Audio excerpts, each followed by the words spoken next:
దశరథుడు ఎన్ని విధములుగా చెప్పినను భరతుడు వినకుండా మీరు ఇప్పుడే తప్పక అయోధ్య నగరానికి వచ్చి పట్టాభిషక్తులై పరిపాలన గావించవలనని పట్టుబట్టినాడు.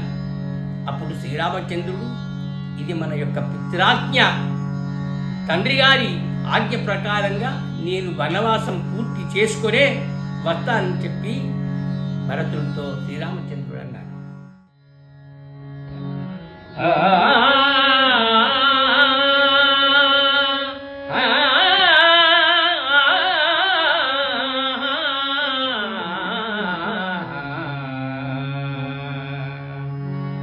అలిగే పితయు బాతయు నిపుడి భరతుడగలికుండు, అలిగే పితయు మాతయు నిపుడి భరతుడగలికుండు, నా ప్రార్థన మొగటే రామా నీ పాలు తలిండు, అలిగే పితయు మాతయు నిపుడి భరతుడగలికుండు.